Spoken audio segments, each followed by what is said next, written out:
قرآن مجید نے خود اللہ والوں کی تعریف بیان کی، فرمایا وَعِبَادُ الرَّحْمَنِ الَّذِينَ يَمْشُونَ عَلَى الْأَرْضِ هَوْنًا، فرمایا رحمان کے بندے وہ ہیں جو زمین پر آہستگی سے چلتے ہیں۔ نوجوانوں غور کرو، زمین پر آہستگی سے چلتے ہیں، عاجزی سے چلتے ہیں۔ وَإِذَا خَاطَبَهُمُ الْجَاهِلُونَ قَالُوا سَلَامًا، اور جب جاہل ان سے گفتگو کرتے ہیں تو بحث نہیں کرتے بلکہ سلام کر کے گزر جاتے ہیں۔ یہ سارے پیسوں والے بھائی اپنی اپنی جگہ پہ تشریف رکھے جی۔ پیسوں والی تو کافی جگہ رستے میں آئی تھی، ہم پیسے دینے تھوڑی آئے، ہم تو دعا لینے آئے ہیں، اور دعا دینے والے ہمارے ساتھ بیٹھے ہوئے ہیں، سب اطمینان سے بیٹھے۔ بڑی مہربانی آپ کی، بالکل جو بات ہو رہی ہے اس کو سنیں توجہ کے ساتھ، اس میں خلل پیدا ہوتا ہے، پھر آپ کو پتہ ہے نا، مطلب فرنٹ سیٹیں نوٹوں والے لے لیتے ہیں، پھر نعت خاں بیچارے کی بھی مجبوری ہوتی ہے اس کا نام یاد کرنا، دو چار شعر اس کے نام کرنا۔ تو یہ کام نہ کرے آپ، مہربانی کرے بات سنیں، سانو تخت ہزارے دی لوڑ کی، نالے کی لگے شہر برول دے نال، اسی تے اپنی بال کے سیجنے، سانو کی لگے کسی اور دے نال۔ اب مہربانی کریں آپ بات سنیں، بات اللہ والوں کی ہو رہی ہے، آپ بیچ میں نوٹ لے آئے، یہ کدھر سے آگے؟ سنیں اور غور کریں۔ وَعِبَادُ الرَّحْمَنِ الَّذِينَ يَمْشُونَ عَلَى الْأَرْضِ هَوْنًا، رحمان کے بندے زمین پر آہستگی سے۔ یہ آہستگی کیسے پیدا ہوتی ہے؟ جب بندہ وزادار نہیں ہو جاتا، اس سے سارا چھچھورا پن نکل جاتا ہے۔ جب علم سے، معرفت سے اور راہ سلوک کی منازل کو طے کرنے سے اس کے دل میں قرار پیدا ہوتا ہے نا۔ اللہ کرے آپ موبائل کم دیکھیں، میری بات زیادہ سنیں، آمین تو کہیے گا۔ جب اس کی طبیعت میں قرار پیدا ہوتا ہے نا، یقین کامل کی دولت پیدا ہوتی ہے، اللہ کی ذات پر بھروسہ مضبوط ہوتا ہے، اس کا فہم مضبوط ہوتا ہے، وہ بے چینی سے، بے قراری سے، معاذ اللہ ہاتھ پھیلانے سے، وہ کسی کی طرف لالچ سے دیکھنے سے، ہرس سے، ہوس سے، طمع سے پاک ہو جاتا ہے نا، پھر وہ وزادار ہو جاتا ہے، قناعت پسند ہو جاتا ہے۔ پھر اس کے لب و لہجے میں آپ کو کہیں بے چینی نظر نہیں آتی، تڑپتا، سسکتا، شہرت کا بھوکا، مال کا بھوکا، کہیں نہیں وہ نظر آتا۔ جب وہ وزادار ہو جاتا ہے تو پھر ذرا آہستہ آہستہ چلنا شروع کر دیتا ہے، پھر اس کی طبیعت میں ٹھہراؤ پیدا ہوتا ہے، ٹھہراؤ، کوئی شوق نہیں ہوتا، وہ کوئی چل نہیں ہوتا، کہیں اس کی طبیعت کے اندر آپ کو کوئی ایسی چیز نہیں نظر آتی جس سے محسوس ہو کہ یہ کہیں الجھ سا گیا۔ بھائیو، اللہ کے بندے آہستگی سے چلتے ہیں، بردبار ہوتے ہیں، وزادار ہو، ان کی طبیعت میں ٹھہراؤ۔ یہ جو آج بے چینی ہے، بے قراری ہے، نوجوانوں کی ٹوٹتی بکھرتی سوچیں ہیں، وسوسوں کے غلبے ہیں، پتہ نہیں کیا ٹھیک ہے، پتہ نہیں کیا غلط ہے، پتہ نہیں کون درست کہہ رہا ہے، پتہ نہیں کس کی بات ٹھیک ہے۔ اللہ کا بندہ جب ان ساری باتوں سے نکل کے یقین کی دولت پہ چلا جاتا ہے، پھر وہ ذرا آہستہ آہستہ چلنا شروع کر دیتا ہے۔ نبی کریم علیہ السلام کی طبیعت بڑی بردبار تھی، حضور میں بڑا حوصلہ تھا۔ آج نہ ہم بردبار نہیں، ہمارا دشمن، ہمارا مخالف ایک پوسٹ کرتا ہے ہمارے خلاف، پھر ہم اپنی ساری صلاحیتیں اس کو جواب دینے میں لگا دیتے ہیں، اصل کام رہ ہی جاتا ہے، پھر سارا ٹائم لگ جاتا ہے اس کو جواب دینے میں۔ اللہ کے بندے، اتنی فرصت کس کو ہے؟ اتنی فرصت کس کو ہے کہ ہر ایک کے منہ لگے؟ آپ میں بردباری، ٹھہراؤ، حلم، رکنا، ٹھہرنا، سخت ترین بھی اگر کوئی شخص آپ کے ساتھ بات کرے تو آپ بردبار بنے، تھوڑا سا میں ہنس کے ٹالنے کا مزاج بنائیں۔ اگر سب کی سطح پہ اتر کے ان سے بات کرو گے تو آپ کا کوئی معیار نہیں رہے گا زندگی میں۔ تھوڑا سا نا، مشکات میں حدیث ہے، اب اتنے سارے بزرگ بیٹھے ہیں، اللہ قاری صاحب بھی تشریف فرما ہے، اب میں تو یہاں حوالہ پیش کروں گا تو وہ بھی بڑا عجیب لگے گا ان بزرگوں کے سامنے، تو مطلب کیسا دستور زبان بندی ہے تیری محفل میں کہ بات کرنے کو ترستی ہے زبان میری۔ چلو میں کسی سے کوئی دو باتیں ادھار لے کے کر دیتا ہوں۔ اس نے کہا تھا کہ انہی کے مطلب کی کہہ رہا ہوں، انہی کے مطلب کی کہہ رہا ہوں، بس زبان میری ہے بات ان کی، اور انہی کی محفل سوارتا ہوں، چراغ میرا ہے رات ان کی۔ دو چار باتیں عرض کرنی، آپ تھوڑا توجہ فرمائیں۔ ایک صحابی نا بڑے پریشان ہو کے اور بڑی تکلیف میں اور بڑے درد سے آئے اور آ کے عرض کی، یا رسول اللہ صلی اللہ تعالی علیہ وسلم، کفار تو آپ کا نام بگاڑ کے اب آپ کو برا بھلا کہتے ہیں، معاذ اللہ ثم معاذ اللہ۔ اس کو سمجھیے گا، آپ کا کیا خیال ہے؟ چڑھانے والا زیادہ خطرناک ہوتا ہے کہ چڑھ جانے والا؟ آپ چڑھنا چھوڑ دیں، لوگ چڑھانا چھوڑ دیں گے۔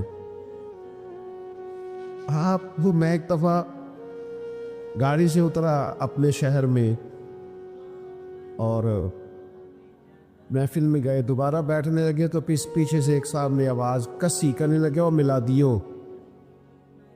تو وہ اکیلا تھا، ہم چار تھے۔ جب میں نے پلٹ کے دیکھا تو ڈر گیا، پریشان ہو گیا۔ میں نے آواز دی، میں نے کہا بھائی بات سننا۔ تو وہ ڈر رہا ہے، تو میں نے کہا پریشان نہ ہو، کچھ بھی نہیں کہیں گے، وہ جو کہا ہے وہ ایک دفعہ اور کہہ دو۔ تمہارا کیا خیال ہے؟ میلاد والے ہونا کتا نہ ہے، یہ تو ہمارا فخر ہے۔ تو جب دے باغ اسی ہے نا میلاد والے، جے کر یار دے نام دا ملے مینا۔ ہاں ان چولی پا لئیے پنجے سٹیے نا، جا جے کر یار دے نام دی ملے سولی، پھر چوٹا چوٹ لئیے پیچھا ہٹیے نا۔ تو 2 دفعہ نہیں، تو 100 دفعہ کہے تو ہمارا ناز ہے۔ ہم چڑھنا کس بات سے بھائی؟ ہم نے تو ناز کرنا ہے، جو چیزیں باعث سے فخر ہے ان پر فخر کرے۔ یہ سنیں مشکات کی حدیث عرض کر رہا ہوں۔ عرض کی، یا رسول اللہ صلی اللہ تعالی علیہ وسلم، وہ آپ کا نام معاذ اللہ بگاڑ کے لیتے ہیں۔ وہ کہتے ہیں اگر ہم نے محمد ہی مان لیا تو محمد کا مان ہے تو جس کی بار بار تعریف کی رہا ہے، تو اگر آپ محمد مان لے تو تنقید کیسے کریں گے؟ آپ کی زیادہ توجہ ہے نا میری بات پر۔ انہوں نے نام بگاڑنا شروع کر دیا تو وہ صحابی پریشان تھے اور ان کے لب و لہجے میں بڑی تکلیف تھی کہ ایسا کیوں کہا۔ تو اللہ کے محبوب بات سن کے مسکرائے، اور حضور نے جو جواب دیا وہ بڑا سمجھداری والا ہے اور قابل غور ہے اور توجہ کرنے والا ہے۔ میری طرف دیکھیے گا، محبوب فرمانے لگے، یشتمیون مزممم ویلعنون مزممم انا محمد۔ فرمایا وہ کسی مزمم کو برا بھلا کہتے ہیں، کسی مزمم کو معاذ اللہ گالی دیتے ہوں گے، وہ میں نہیں ہوں، میں تو محمد ہوں۔ حلم پیدا کرے، حلم۔ یعنی ایک یہودی عالم نے جان بوجھ کر رقم دی حضرت بلال کو ادھار، کم اس سے لے لے حضور کے مہمانوں کی، جان بوجھ کے دی۔ اور پھر جو بعد تھا اس سے 3 دن پہلے مطالبہ بھی کرنے لگا، پہلے ہی آ گیا لینے کے لیے، اور آ کے بات بھی بڑی سخت کی۔ حضور کھڑے تھے مدینہ منورہ کے چوک میں، جناب فاروق اعظم بھی حاضر بارگاہ تھے۔ کہنے لگا وہ رقم دے، تو محبوب نے فرمایا ابھی تو 3 دن باقی ہیں۔ اس نے بڑا سخت جملہ کہا، سخت، میں نقل نہیں کرتا، سخت جملہ۔ حضرت عمر نے تلوار نکال لی نیا اسے۔ حضور نے فرمایا عمر جلدی نہ کر، اس نے پیسے لینے، اس کا حق کیا تقاضا کرے۔ یہ ذرا بردباری تو دیکھو میرے نبی پاک کی، ذرا سی بات پہ ہاتھ پیر پھولتے ہیں نوجوانوں کے، ذرا پریشانی آئی نہیں اور یہ جناب بڑے بڑے سخت باتیں کرنے لگے، میں نے جی کے کیا کرنا ہے، رہ کے کیا کرنا ہے۔ آپ مومن ہیں؟ مومن اور ڈپریشن، مومن اور انزائٹی، مومن اور خوف؟ ایمان آتا ہی وہاں ہے جہاں انسان کو طاقتور کر دیتا۔ یہ کہاں سے آ گئے سارے نام جو ہم نے رکھ لیے؟ غور کریں اور یاد رکھیں، اس نے بڑی سخت بات کی تو محبوب فرمانے لگے عمر اس نے پیسے لینے اس کا حق ہے، تو مجھے کیا جلدی دے دے، اسے کیا ذرا نرمی کرے، جا فلاں جگہ کھجوریں رکھی ہیں تول کے اس کا سارا قرض ادا کر دے، اور یہ جو تو نے ڈانٹا اور گھورا ہے نا تھوڑی کھجوریں زیادہ بھی دے دینا۔ حضرت فاروق اعظم تھوڑے مزاج کے جلالی تھے، کہتے میں چلا تو گیا اور کھجوریں بھی دے دی، تھوڑی زیادہ بھی دے دی۔ اب وہ یہودی عالم نا مجھ سے چھوٹے چھوٹے سوال کرنے لگا حضور کے بارے میں، میری طرف دیکھیے گا، وہ سوال کرنے لگا تو فرماتے میں اب غصے میں تھا، میں تلخ تلخ جواب دیتا۔ وہ سنو جوانو، وہ یہودی عالم کہنے لگا عمر یار مجھ پر جلدی نہ کر، میری مجبوری سمجھ، میں آسمانی کتابوں کو جاننے والا عالم ہوں، میں کوئی جذباتی فیصلہ کر نہیں سکتا تھا، میں نے نا آخری نبی کی جتنی علامات پڑھی تھی وہ ساری مدینے والے میں پائی جائے۔ ایک علامت حضور کی یہ پڑھی تھی کہ جیسے جیسے کوئی جہالت کرتا جائے گا نا حضور کا علم بڑھتا جائے گا، نبی پاک کی بردباری بڑھتی جائے۔ میں نے ساری علامتیں حضور میں دیکھ لی اور میری مجبوری سمجھ، میں اپنے آپ کو تسلی دینا چاہتا تھا، میں نے جان بوجھ کے ادھار دیا تھا، جان بوجھ کے پہلے تقاضا کیا تھا عمر یار میرے ساتھ مہربانی کرنا، میں نے دیکھ لیا ہے جتنا علم میں نے مدینے والے میں دیکھا ہے، جتنا ظرف میں نے حضور میں دیکھا ہے، جتنا حوصلہ کریم محبوب میں دیکھا ہے، اتنا میں نے کہیں نہیں دیکھا۔ اب اس طرح کر میرا سفارشی بن، مجھے ساتھ لے جا، میں نے حضور کا کلمہ پڑھنا۔ او بھائی کہاں اتنی بے چینی آ گئی، بے قراری آ گئی، اتنے پریشان آپ؟ میرا تو کہ دینی ماحول سے تعلق ہے اور زندگی میں بڑے بڑے مجمع مجھے دیکھنے کی اللہ نے توفیق دی، تو بعض لوگوں کو نا عادت ہو جاتی ہے میری طرح کے لوگوں کو اسٹیج پر بیٹھنے کی۔ آپ یقین کریں اپنی طرح کے بزرگوں کی بات نہیں کرتا، ان کو کبھی نیچے بیٹھنا پڑ گیا تو پریشان ہو جاتے۔ وہ خدا کے بندو، صدر ہی ہوتا ہے، والے صدر میں ہو تب بھی صدر ہے، اپنے گھر میں ہو تب بھی صدر ہے، بردبار بنے، حوصلہ کر۔ آپ یقین کریں کبھی صوفیاء کا اسٹیج اس پر تنقید نہ ہوتی اگر ہم نے خوشامد کا دروازہ نہ کھولا ہوتا۔ نقیب محفل کا تو یہ کہنا ہوتا تھا کہ فلاں صاحب آئیں گے، اب وہ یہ کریں گے، نعت پڑھیں گے یا تلاوت کریں گے یا بیان کریں گے، لیکن وہ قصیدہ خوانی، وہ القابات کی بھرمار، وہ تو حوصلہ تو کر، تھوڑا برد پار تو بن۔ خوشبو بتایا نہیں کرتی، خوشبو تو آیا کرتی ہے، اگر کوئی چیز ہوگی تو پتہ چل جائے گا۔ یہ چھلک چھلک کے بتانا اور کھل کھل کے بات کرنا اور اظہار کرنا اور کوئی تعریف نہ کرے تو اپنی کرنے لگ جانا۔ شکر ہے جی اللہ کا، فلانا کا بھی میں نے کیا، تو نہ تعریف کر، یہ کسی کو کرنے دے، یہ ٹھیک نہیں رہے، تھوڑے بردبار بنے، تھوڑا حوصلہ۔ اللہ والوں میں نا حوصلہ بڑھ پلک بھلا کتنا حوصلہ ہوتا ہے اللہ والوں میں، یہ ایک اللہ والے نہیں بتایا۔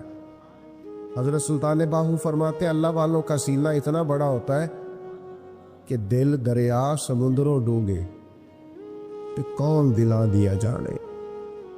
اور ایک مقام پہ فرمانے لگے 14 طبق ساڈے دلے دے اندر، اسی تمبو وانگو تانے۔ بھائی تھوڑا ٹھہراؤ پیدا کریں، میں کیسے آپ کے سامنے یہ بات رکھوں کہ دنیا میں وہ کتنا کم نصیب بیٹا ہوگا کہ جس کا باپ بھی اس سے بات کرتے ہوئے ڈرے کہ پتہ نہیں تلخ جواب ہی نہ مل جائے۔ وہ کتنا بد نصیب ہے جس کی ماں بھی 2-4 دفعہ سوچے کہ بات کر لو اس سے اور مجھے کہہ لینے دو، تو صوفیاء کا ماننے والا ہے، تو کسی آستانے کا مرید ہے اور تیرا لب و لہجہ اتنا تلخ ہے۔ وہ جی فلاں صاحب جلالی ہوتے ہیں، میں اس کو کھڑا کرتا ہوں نا کسی مالدار کے سامنے تو پتہ چل جاتا ہے جلال کتنا ہے، ابھی کھڑا کرتے نا کسی آفیسر کے سامنے تو سمجھ آ جاتی ہے اس کے اندر روب کتنا ہے۔ آپ کو جلال غریب آدمی پہ آتا ہے، مسکین پہ آتا ہے، کمزور پہ آتا ہے، یہ کیسا غصہ ہے جو اتنا سمجھدار ہے کہ دیکھ کے آتا ہے